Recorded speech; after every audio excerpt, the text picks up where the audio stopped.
General Harrison's voice dripped with condescension as he silenced the logistics coordinator who dared question his rescue mission. Her crime? Suggesting that his overwhelming force approach to extract a CIA operative from Syria needed political considerations. Ridiculous, he knew. Major Kellerman was a desk officer whose greatest danger was a paper cut, not someone who understood real combat operations. His staff exchanged knowing looks as she quietly returned to her note-taking, apparently accepting her place in the hierarchy. Then her secure phone rang with a call that shouldn't exist, and within minutes the Secretary of Defense was on the line demanding to speak with her personally. What happened next would reveal that the quiet major possessed operational authority that superseded everyone in the room, and a Delta Force background that would transform Harrison's understanding of who really controlled America's most dangerous missions. From which city in the world are you watching this video today? If this story resonates with you, please consider subscribing for more accounts of hidden expertise and the moment when true authority reveals itself. The room was so secure, it didn't appear on any building directory. Major Sarah Kellerman sat across from a man whose face would be digitally altered in any photograph, listening to an assignment that would erase everything she had been. "You understand what this means?" Director Walsh said, sliding a thin folder across the polished table. "Major Sarah Kellerman, Delta Force Operational Commander, dies today. Major Sarah Kellerman, JSOC Liaison Coordinator, is born." She opened the folder, studying the fabricated service record that would become her new reality. Years of covert operations replaced with mundane logistics training, combat medals replaced with administrative commendations. And my real background? Becomes classified beyond the reach of anyone at JSOC. As far as they'll know, you've spent your career pushing papers and coordinating supply chains. What if a situation develops? What if I need to? Then you improvise. But the cover remains paramount. The intelligence we gather from your position will prevent more conflicts than any single operation could win. She closed the folder, feeling the weight of the deception she was about to carry. In her previous life, she had led teams into impossible situations and brought them home alive. Now she would sit in briefing rooms, invisible and dismissed, watching for the moment when her real skills might be needed. "How long?" she asked. "As long as it takes. Could be months, could be years." "And if they discover who I really am?" Walsh's expression was grim. "Then a lot of very dangerous people will learn that their operations have been compromised by someone they never saw coming." Major Sarah Kellerman arrived at the Pentagon at 6:30 hours, her dress blue uniform impeccable despite the early morning rain that had soaked Washington, D.C. She navigated the familiar corridors with practiced efficiency, her heels clicking steadily on polished floors as she made her way to the Joint Special Operations Command briefing room. But today felt different. The secure phone in her pocket had been silent for months, but this morning it had buzzed with a message that made her blood run cold. Asset Collins compromised. Extraction imminent. Stand by for operational override if required. She paused outside the briefing room, her hand instinctively moving to straighten a small pin on her uniform collar. An innocuous decoration that would mean nothing to casual observers. But to those who knew what to look for, it identified her as someone operating under deep cover protocols that officially didn't exist. The room was already filling with personnel when she entered. General Harrison stood at the front, reviewing classified folders while his staff arranged presentation materials. Sarah took a seat in the back corner as she had for the past 14 months since being assigned as the JSOS liaison for operational coordination. Her role, officially, was to ensure that different military branches could work together seamlessly during complex operations. But the notebook beside her contained more than coordination notes. Hidden beneath innocuous meeting minutes were tactical assessments, risk analyses, and operational plans that would have shocked the officers who dismissed her as a desk jockey. General Harrison was a man who commanded attention without effort. 3 stars adorned his uniform, earned through 30 years of distinguished service that included tours in Iraq, Afghanistan, and numerous classified operations. His reputation for successful mission planning was matched only by his intolerance for anything he perceived as interference with his command decisions. "Ladies and gentlemen," Harrison began as the room settled into attention, "Operation Shepherd's Return represents our highest priority extraction mission. We have 72 hours to bring home Agent Collins." Sarah opened her notebook and began writing, not just the mission parameters, but observations about the tactical approach being outlined. She had read Collins's file during her preparation for this briefing, not the sanitized version Harrison was working from, but the real intelligence assessment that painted a very different picture of what they were dealing with. The secure message had arrived on channels that didn't officially exist, routed through encryption systems that operated in the shadows between government agencies. Sarah had read it alone in her apartment, the words burning themselves into her memory before the message automatically deleted itself. Collins' extraction compromised. Syrian militia coordination confirmed. Conventional rescue will trigger regional conflict. Alternative protocols may be required. Maintain cover unless operational override authorized. Director Walsh.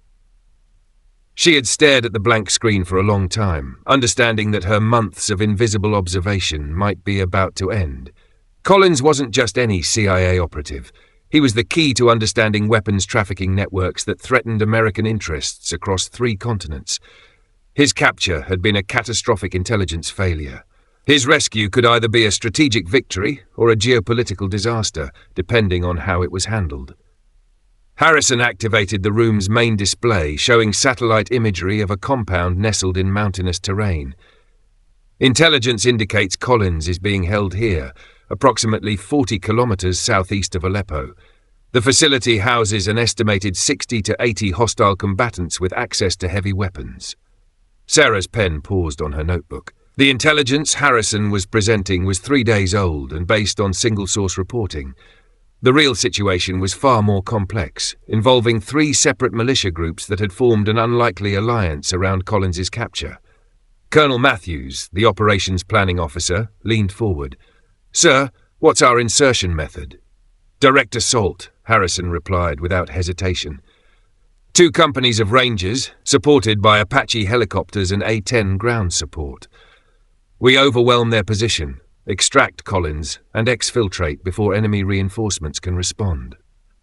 The approach was tactically sound, but strategically catastrophic. Sarah had seen the classified intelligence reports about militia coordination in the region.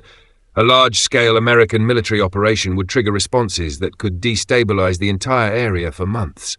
Timeline? Asked Colonel Stevens from Special Operations Aviation. Insertion at 0300 local time tomorrow. Total operation duration estimated at 45 minutes. Harrison's confidence was evident in his voice. Sarah raised her hand slightly, her movement so subtle that several officers didn't notice. "Sir, may I ask about the political considerations?" Harrison turned, his expression showing mild irritation at the interruption. "Political considerations, Major. The compound's location sits at the intersection of 3 different militia territories. A large-scale insertion might trigger responses from groups that aren't currently involved in Collins's detention." "Major Kellerman," Harrison's voice took on a patronizing tone that made Sarah's jaw tighten slightly. "Your role is to coordinate logistics between our units, not to question tactical decisions made by personnel with actual combat command experience." The words hit like a physical blow. Actual combat command experience. If Harrison only knew that the woman he was dismissing had more operational experience than anyone else in the room, had led missions that existed only in files so classified that even he didn't have access to them. Several officers in the room shifted uncomfortably. Sarah noticed Colonel Matthews glance at her with something that might have been sympathy, but he remained silent. There was something in his eyes, though, a flicker of recognition that made her wonder if her cover was as secure as she'd believed. "Of course, sir," Sarah replied evenly, but her hand moved unconsciously to the secure phone in her pocket. "I was simply noting intelligence reports about regional militia coordination. Intelligence reports that have been thoroughly reviewed by qualified personnel," Harrison continued. Now, unless you have logistical concerns that fall within your actual area of responsibility, perhaps we can continue with mission planning." The briefing proceeded for another hour, with Harrison detailing insertion routes, extraction points, and contingency plans. Throughout, Sarah continued taking notes, documenting not just the operational plan but its potential consequences. Her analysis revealed significant gaps between the intelligence Harrison was using and more recent reports about the area's political dynamics. But there was something else troubling her. The way Colonel Matthews kept glancing in her direction, his eyes lingering on the small pin on her collar. The way his questions seemed designed to probe the edges of her supposed expertise. Either he suspected something, or worse, he knew something. As the meeting concluded, Sarah felt her secure phone vibrate once against her leg. The signal she'd been dreading. Operational override was being considered. Colonel Matthews approached her as other officers filed out. "Sarah, walk with me." They stepped into the corridor away from the dispersing officers. Matthews spoke quietly, his eyes scanning the hallway to ensure they weren't being overheard. "You looked like you had more to say in there." Sarah glanced around to ensure they weren't being overheard. "The General's plan assumes the militias will respond independently. Recent intelligence suggests they've been coordinating responses to foreign military operations." "How recent?" 48 hours. There's been radio chatter indicating joint planning between three groups that historically haven't cooperated. Matthews frowned, but there was something calculating in his expression. Why wasn't this in the briefing materials? Because it came through channels that aren't part of standard military intelligence distribution, Sarah replied carefully. What kind of channels? Matthews stepped closer, and Sarah noticed his eyes fix on her collar pin. The kind that operate in spaces between official agencies? The kind that require very special clearances? The question hung between them like a loaded weapon. Sarah's training screamed danger, but her cover identity demanded ignorance. "I'm not sure what you're implying, Colonel." "I'm implying that you're not what you appear to be, Major. That pin on your collar, I've seen it before in very classified briefings about very special operations." Sarah's blood turned to ice. The pin was supposed to be invisible, a recognition signal so subtle that only those with the highest clearances would know its significance. But Matthews had not only noticed it, he'd identified what it meant. "Colonel, I think you're mistaken. This is just a standard." "Major," Matthews interrupted, his voice dropping to barely above a whisper, "I was Delta Force for 8 years before my current assignment. I know exactly what that pin represents." The selection process had been brutal, designed to break anyone who wasn't absolutely committed to a life that would exist in shadows. Sarah had been one of only 3 candidates to survive the full screening, and the only woman to complete the operational training that followed. "You understand," her instructor had said during the final briefing, "that Delta Force operators don't exist in any public record. Your successes will never be acknowledged. Your failures could start wars, and sometimes the greatest service you can provide is to disappear so completely that even your allies forget you exist." The pin he'd given her that day was more than a recognition symbol. It was a marker that identified her to others operating in the deepest levels of classified operations, a signal that transcended normal military hierarchies. "Wear it only when you need to be recognized by those who need to recognize you," he'd warned. "And remember, once you put it on, there's no going back to being invisible."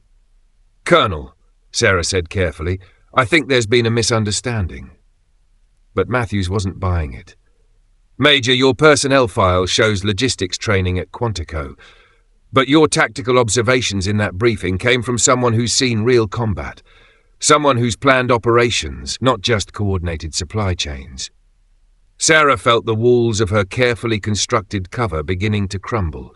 14 months of invisible service balanced on the edge of a conversation that could destroy everything.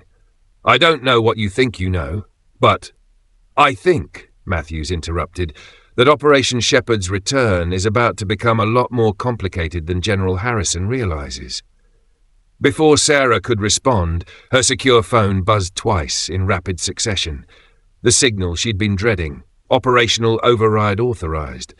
The cover that had protected her for over a year was about to be blown by necessity. "Colonel," she said quietly, "you're right.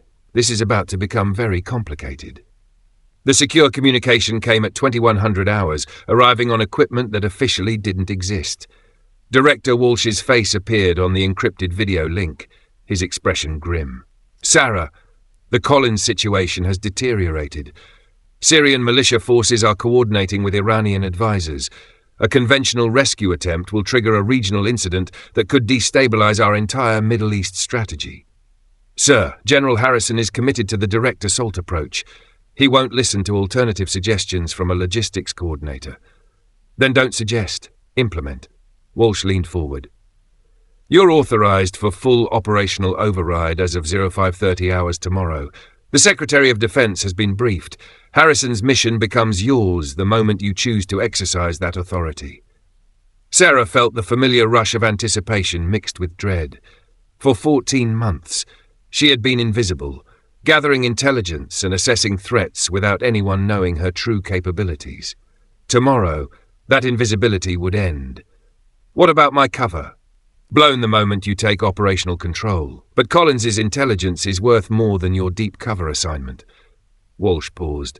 "There's something else. Colonel Matthews has been asking questions about you. Turns out he's not just operations planning. He's been conducting a security review of JSOS personnel for the past 6 months. He knows about the PIN. He knows more than that. Matthews was read into Obsidian protocols last year. He's been watching for exactly what you represent. Deep cover assets operating within conventional command structures." Sarah processed this information, understanding that her mission had been compromised from multiple angles. "Is he a threat?" "Unknown. He could be testing you, or he could be working for someone else entirely. Either way, your window for invisible operations is closing." "Understood. What's the extraction plan for Collins?" Walsh's expression became even more serious. "Single operator infiltration, minimal footprint, political deniability. You go in alone, extract Collins through back channels and disappear before anyone realizes what happened. And if something goes wrong, then Major Sarah Kellerman dies in a training accident and Collins becomes a regrettable intelligence loss." At 5:30 hours the following morning, Sarah arrived at the JSOC Operations Center to find it in a state of controlled chaos. General Harrison stood before a bank of monitors showing real-time intelligence feeds, his expression tense as he coordinated final preparations for the operation. But Sarah's focus was on the classified folder that hadn't been there the night before, a folder with intelligence reports that painted a very different picture of the situation in Syria than what Harrison had been working with. "Status report," Harrison called as Sarah entered. "All units report ready, sir," replied Colonel Stevens. "Weather conditions are optimal, and reconnaissance shows no changes in enemy dispositions." Sarah approached the command station, carrying the classified folder that would change everything. "General, we've received updated intelligence about the target area." Harrison glanced at her with barely concealed irritation. "Major, we've been through this. The intelligence has been thoroughly reviewed." "Sir, this came through Priority 1 channels. It's dated 3 hours ago." She handed him the folder, watching his expression change as he read the classification level that exceeded his own clearance. His eyes moved quickly across the pages, his confident demeanor gradually shifting to concern as he absorbed intelligence that made his planned operation look like a suicide mission. "Where did this come from?" he asked, his voice tight. "The same place that's been tracking militia coordination for the past 6 months, Sarah replied. "The same sources that correctly predicted their response patterns to previous operations." Harrison continued reading, his face growing pale as he absorbed the implications.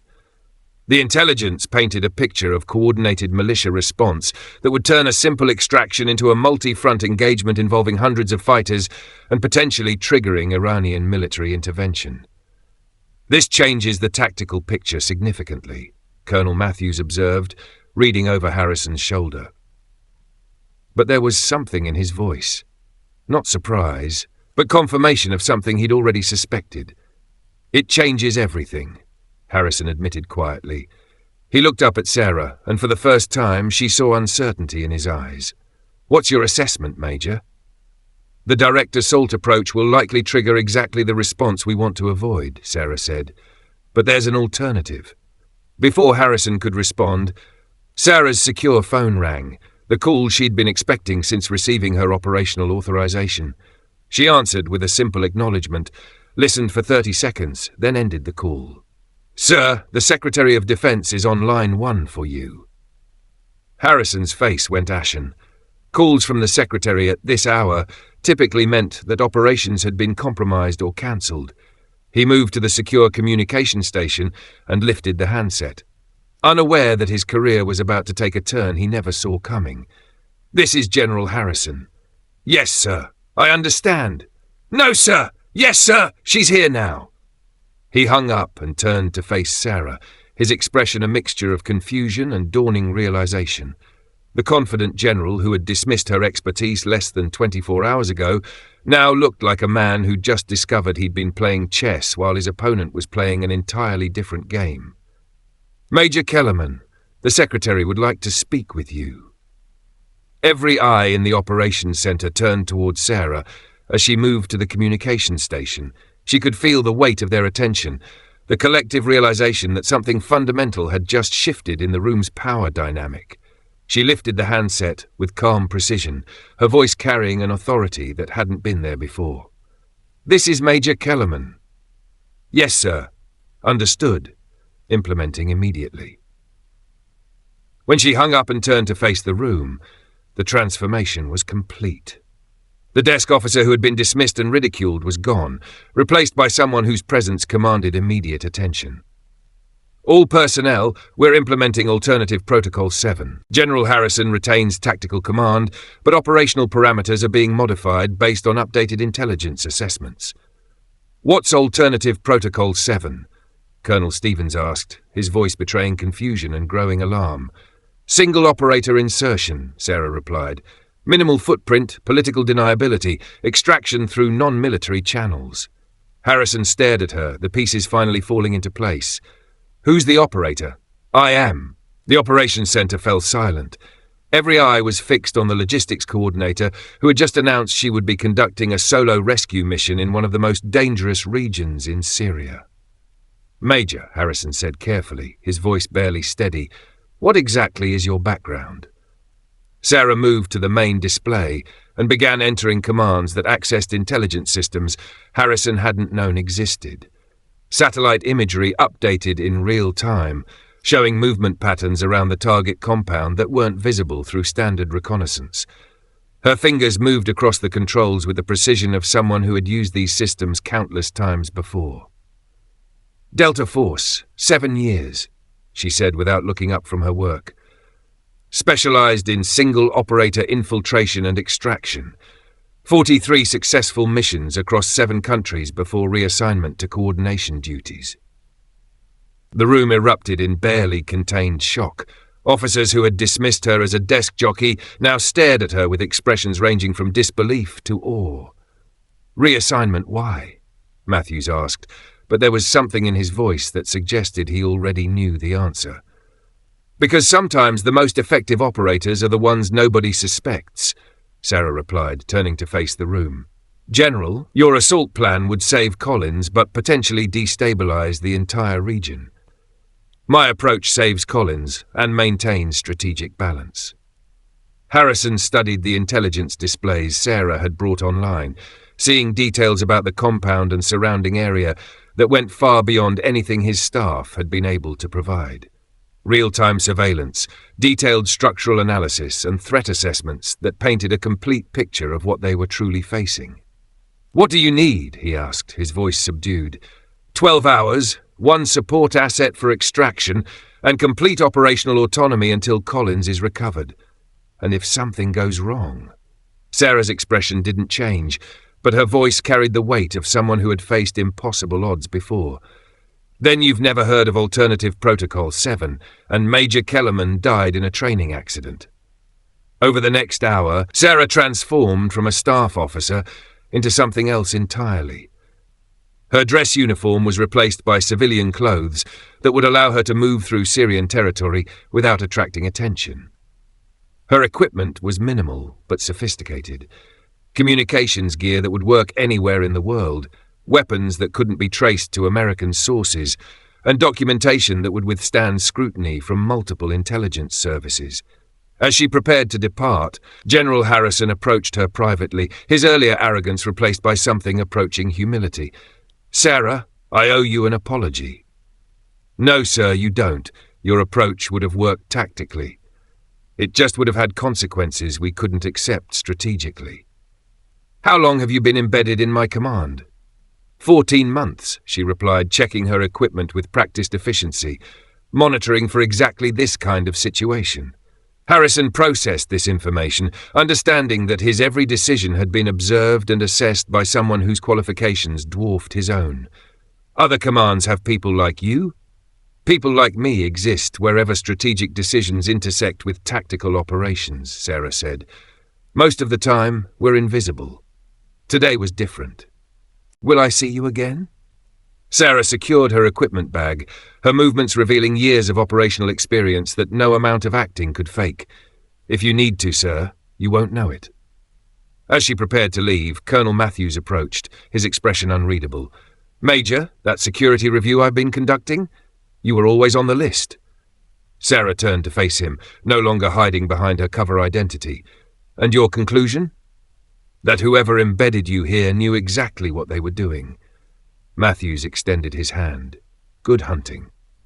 18 hours later, CIA agent Collins walked into the American embassy in Damascus, escorted by a woman who spoke perfect Arabic and carried documentation identifying her as a relief worker with an international humanitarian organization. Collins was unharmed, his captors were unaware he had been extracted, and the various militia groups continued their negotiations without realizing their bargaining chip had vanished. The operation had been executed with surgical precision, utilizing techniques that left no trace of American military involvement. Collins's intelligence about weapons trafficking networks was secured without triggering the regional conflict that a conventional rescue would have caused.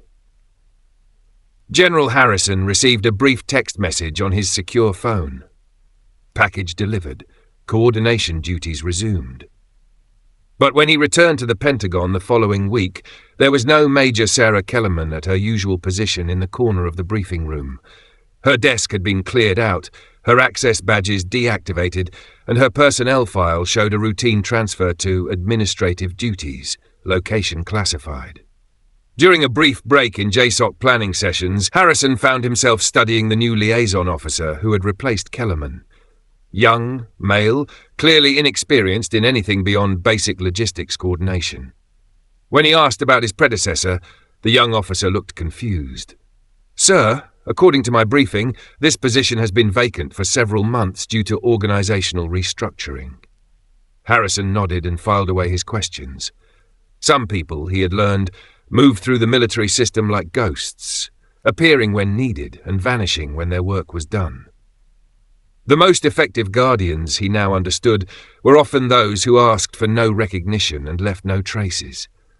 But late at night, when he reviewed intelligence reports and planned operations, Harrison found himself wondering about other quiet figures in his command, about seemingly mundane personnel who might possess capabilities beyond their apparent roles, about the invisible networks of protection that operated in shadows between official military channels. 6 months later, in a briefing room that appeared on no official building directory, a woman with different hair and different documents received her next assignment. The name on her identification read Dr. Amanda Foster, Technical Analyst, but the briefing materials told a different story. "The target is a research facility in Eastern Europe," the briefing officer explained. "Intelligence suggests biological weapons development, but we need someone on the inside to confirm." "Cover identity?" she asked. "Administrative coordinator, low-level, invisible, forgettable." She smiled slightly, remembering a general who had learned too late that dismissing people based on their apparent roles could be a fatal mistake. "My specialty. This one's different. The facility director is former Soviet bioweapons. He won't be as easy to fool as General Harrison." Her smile faded. Harrison was a good officer. He just didn't understand what he was dealing with until it was almost too late. None of them do. That's what makes you effective. She accepted the new identity documents, feeling the familiar weight of becoming someone else. Outside the briefing room's bulletproof windows, rain drummed against glass, just as it had 14 months ago when she'd first walked into JCC as a logistics coordinator. Duration? She asked. As long as it takes. Could be months, could be years. And if something goes wrong? Then docked. Amanda Foster dies in a laboratory accident, and we find another way to gather the intelligence. She nodded, understanding the risks and accepting them as she had so many times before. Some soldiers fought wars that appeared in history books. Others fought wars that existed only in classified files and half-remembered conversations between people who would never acknowledge what they had seen. But the wars were real, and the people who fought them were real, even if their names and faces changed with each mission. They moved through the world like shadows, protecting people who would never know their names or understand their sacrifices. And sometimes, when everything went wrong and conventional wisdom failed, they stepped out of the shadows just long enough to save the day, then disappeared again before anyone could ask the questions that had no safe answers. 1 year after Operation Shepherd's return, General Harrison sat in his office, reviewing after-action reports from recent operations. His success rate had improved dramatically since learning to pay attention to voices that didn't announce their authority with rank and decorations. On his desk sat a framed photo from the Collins extraction, not of the operation itself, which remained classified, but of the joint intelligence assessment that had made the mission's success possible. He kept it as a reminder that the most valuable advice often came from the most unexpected sources. His aide knocked and entered. "Sir, the new cultural attaché is here for her courtesy briefing." Harrison looked up to see a woman in civilian clothes, unremarkable in every way except for her eyes that missed nothing and revealed nothing. She introduced herself with credentials that appeared perfectly normal, but something about her presence made Harrison pay closer attention. "Welcome to JSOC," he said, studying her face for any sign of familiarity. "Thank you, General. I'm looking forward to working with your team." As she left, Harrison found himself wondering if he was looking at another quiet guardian, another professional who operated in spaces between official channels. The thought should have troubled him, but instead he found it oddly reassuring. Some protections, he had learned, were more effective when they remained invisible, and some heroes were most heroic when no one knew they were heroes at all. His confident demeanor gradually shifting to concern. "Where did this come from?" he asked, his voice tight. "The same place that's been tracking militia coordination for the past 6 months, Sarah replied. "The same sources that correctly predicted their response patterns to previous operations." Harrison continued reading, his face growing pale as he absorbed the implications. The intelligence painted a picture of coordinated militia response that would turn a simple extraction into a multi-front engagement involving hundreds of fighters. "This changes the tactical picture significantly," Colonel Matthews observed, reading over Harrison's shoulder. "It changes everything," Harrison admitted quietly. He looked up at Sarah. "What's your assessment, Major?" "The direct assault approach will likely trigger exactly the response we want to avoid," Sarah said. "But there's an alternative." Before Harrison could respond, Sarah's secure phone rang. She answered with a simple acknowledgement, listened for 30 seconds, then ended the call. "Sir, the Secretary of Defense is on line 1 for you." Harrison's face went ashen. Calls from the Secretary at this hour typically meant that operations had been compromised or cancelled. He moved to the secure communication station and lifted the handset. "This is General Harrison." "Yes, sir." "I understand." "No, sir." "Yes, sir, she's here now." He hung up and turned to face Sarah, his expression a mixture of confusion and dawning realization. "Major Kellerman, the Secretary would like to speak with you." Sarah moved to the communication station, aware that every person in the operations center was watching. She lifted the handset with calm precision. "This is Major Kellerman." "Yes, sir." "Understood. Implementing immediately." She hung up and turned to face the room. When she spoke, her voice carried an authority that hadn't been there before. All personnel, we're implementing Alternative Protocol 7. General Harrison retains tactical command, but operational parameters are being modified based on updated intelligence assessments. What's Alternative Protocol 7? Colonel Stevens asked. Single operator insertion, Sarah replied.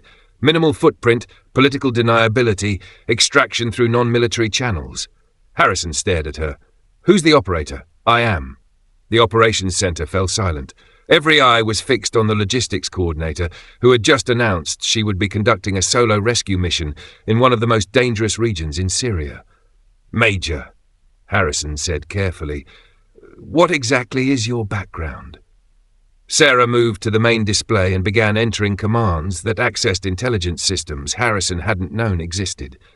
Satellite imagery updated in real time, showing movement patterns around the target compound that weren't visible through standard reconnaissance. Delta Force, 7 years, she said without looking up from her work. Specialized in single-operator infiltration and extraction. 43 successful missions across 7 countries before reassignment to coordination duties. Reassignment why? Matthews asked. Because sometimes the most effective operators are the ones nobody suspects, Sarah replied. She turned to face the room. General, your assault plan would save Collins, but potentially destabilize the entire region. My approach saves Collins and maintains strategic balance. Harrison studied the intelligence displays Sarah had brought online, seeing details about the compound and surrounding area that went far beyond anything his staff had been able to provide.